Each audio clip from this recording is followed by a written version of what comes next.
l'ancien prieuré fontevriste. Il a été fondé par Robert d'Arboissel en 1107. Et Robert d'Arboissel y est décédé en 1116. Comme tout le monde voulait ses reliques, la légende dit qu'il y avait tous les gendarmes autour, toutes les armées des différents seigneurs qui s'étaient regroupés. Et lui, en entendant le tumulte et comprenant ce qui se passait, se serait partagé en deux. Donc il aurait donné son cœur à Orsan et son corps à Fontevraud.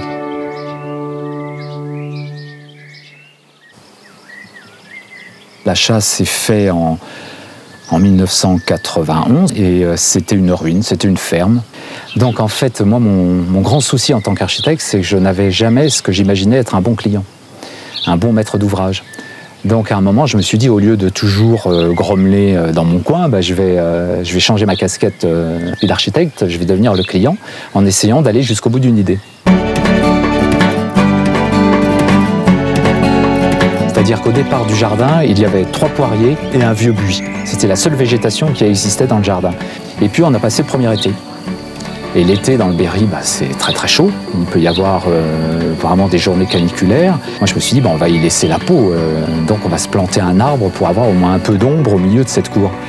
Et puis c'est là où ça a commencé. 1 arbre, 2 arbres, 3 arbres. Pourquoi des arbres? Où mettre des arbres? Comment Et puis tout d'un coup, l'idée est venue, mais comme ça. Tiens, si on faisait un jardin, on n'a qu'à essayer de faire la recréation d'un jardin d'inspiration monastique médiévale. Donc ici, ça n'est pas un jardin médiéval, c'est un jardin totalement contemporain qui s'inspire d'histoire. Si Gilles n'était pas là, il y aurait un beau dessin de jardin, mais il n'y aurait pas de jardin. C'est lui qui a permis que mon rêve se réalise. Il y a apporté aussi son humanité à lui. C'est donc un olivier. C'est un arbre qui n'a rien à faire dans le Berry, vous vous doutez bien. Alors on l'a à Orsan, puisque l'olivier avec la vigne et le blé font partie du trio des sacrés, c'est-à-dire ces 3 plantes incontournables qui sont largement rencontrées et citées dans la Bible. Et puis avec eux, on a le vocabulaire très facile de l'utilitaire et du symbolique qui est adapté, puisqu'avec le blé fabrique le pain, qui est tout autant l'idée du pain pour le ventre que le corps du Christ, donc le pain pour l'esprit. Avec la vigne, vous obtenez du vin, vous avez la boisson quotidienne pour la population ou les moines, et puis en même temps le côté symbolique du sang du Christ pour vivre l'Eucharistie. Puis avec l'olivier, vous avez l'obtention de l'huile, qui est tout autant l'idée pour le ventre culinaire, et puis l'huile pour les sacrements, désigner l'élu ou les onctions, des choses comme ça. Voilà. Un jardin doit être utilitaire. Et puis, si on fait les choses bien, en effet, ça devient également un espace de méditation, de calme, de réflexion.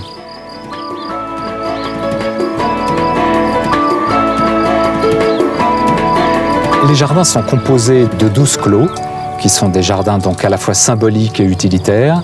Donc en fait, c'est la base de ce qu'il y avait dans un jardin de monastère pour pouvoir vivre en autarcie. Alors ici, on est dans ce qu'on appelle les parterres, avec 2 parterres. Un parterre qui pour l'instant est planté de fèves et de l'autre côté de blé. Donc l'idée, c'était de retrouver une des 3 plantes symboliques, donc le blé. Alors on l'a mis sous forme d'épaule parce qu'au Moyen-Âge, le blé n'existait pas. Le maillage que l'on voit en face de nous, alors il y en a qui vont voir les niches pour les 12 apôtres avec les prophètes de chaque côté, comme sur les cathédrales. Bon, il y a plein de solutions. Mais moi, je trouve que c'est bien de ne pas tout expliquer et de retrouver, chacun doit retrouver aussi son idée.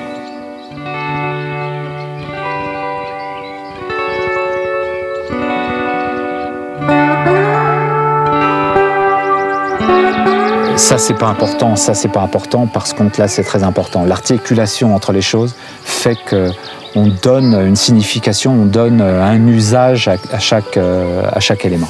Donc c'est pour ça qu'il y a toujours un bordurage avec du bois, avec de la pierre, avec ici du métal, toujours avec des choses qui permettent de faire une relation entre différents éléments.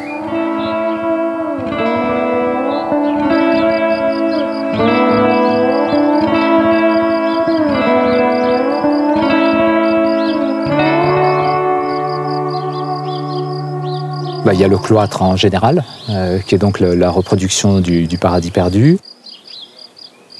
Alors c'est un lieu que j'aime bien, pense que le symbole y est fort, quoi. C'est le premier des jardins. Alors, quitte à être jardinier un jour, ça serait bien d'être jardinier de l'Éden, hein, voilà, puisque c'est le sens de la représentation des cloîtres. Hein. L'Éden, celui où Adam et Ève sont placés.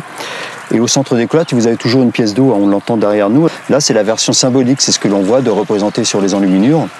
C'est-à-dire que vous avez 4 petits jets qui jaillissent de la fontaine, et ce sont les 4 fleuves qui irriguent l'Éden, Géant, Fison, l'Euphrate et le Tigre.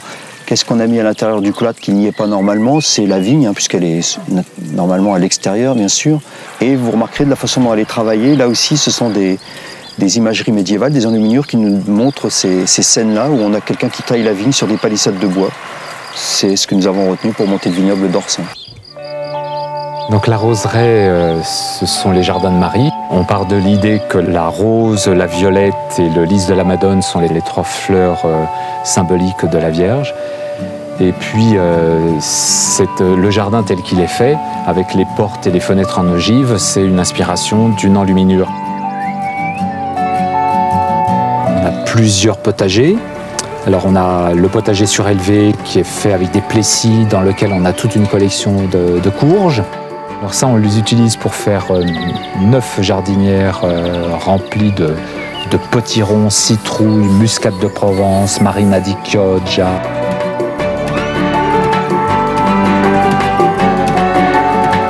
Alors là, c'est notre potager vraiment de légumes pour la cuisine. Là, c'est un nouveau jardin qu'on est en train de fabriquer avec le jardin des tomates. Donc avec toute une structure de vagues sur lequel on va faire pousser toutes les tomates cerises, des tomates en V et puis sur les torches par derrière. Donc là, on a commandé pour l'ensemble de cette structure, les 2 jardins qui sont les jardins de tomates. On a normalement 140 pieds de tomates qui vont se mettre en place. Donc ça fait un sacré paquet, hein. Il va falloir faire de la sauce tomate.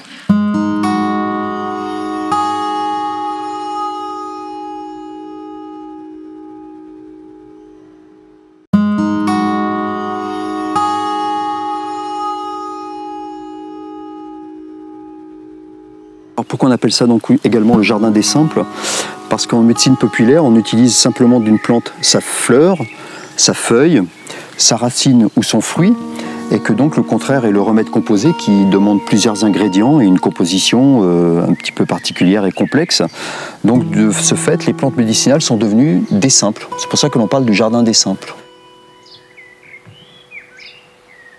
On raconte que le créateur a mis dans la création des signes dans les plantes et ceux qui savent les lire, eh bien, peuvent se soigner. Il y a dans les vergers de petits fruits, donc c'est les pommiers en plein vent. Donc il faut savoir aussi qu'un pommier plein vent, c'est quelque chose qui est totalement artificiel, hein. Vous voulez vraiment avoir des pommiers plein vent, vous plantez pas un noyau, hein, il y a tout un travail de greffe. Il y a 3 pommiers pour faire un pommier plein vent.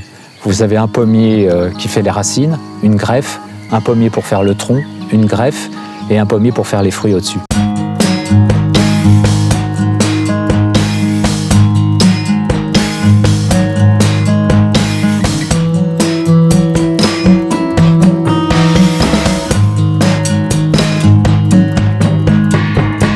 Verger de rosiers et de poiriers en rotonde.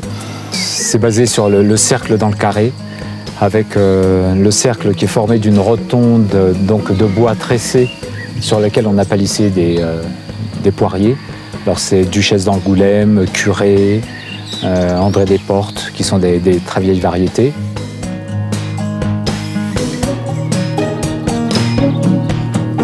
Et le labyrinthe, qui est le symbole de la recherche ou du chemin pour arriver au paradis.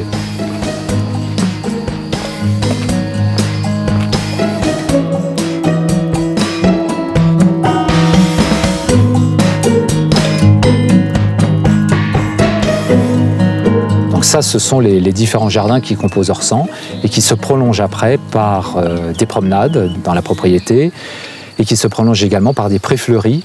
Donc c'est une prairie naturelle fleurie, ça n'est pas un pré fleuri parsemé.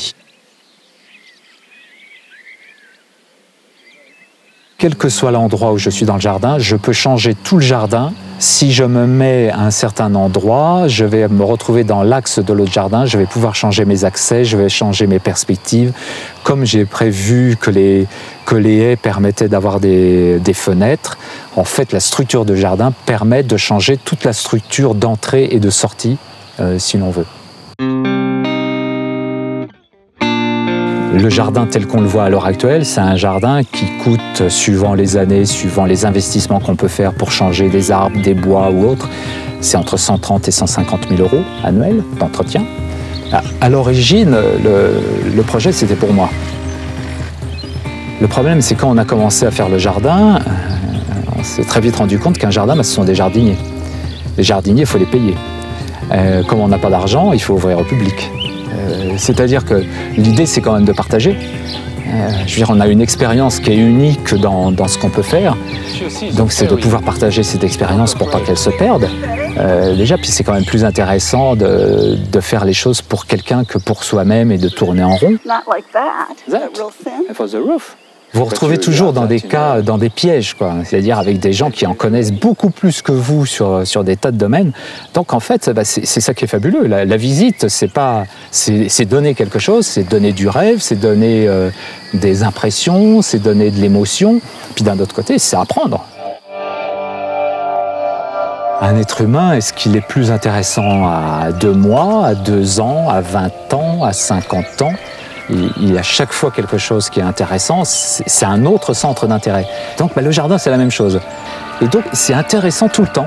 Pour moi, c'est pas statique, en effet, c'est quelque chose en perpétuelle évolution.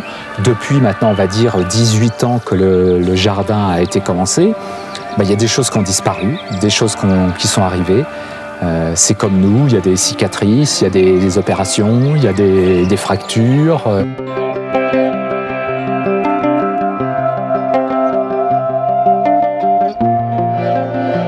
Faire une action sur l'ensemble du monde, ça me paraît totalement illusoire. Donc je préfère avoir une action dans un endroit en espérant que ça pourra faire école, en espérant que les gens peuvent y retrouver quelque chose. Donc d'avoir des petits points comme ça, de faire chacun des petites oasis, peut-être qu'à la finale, on en fera un grand jardin.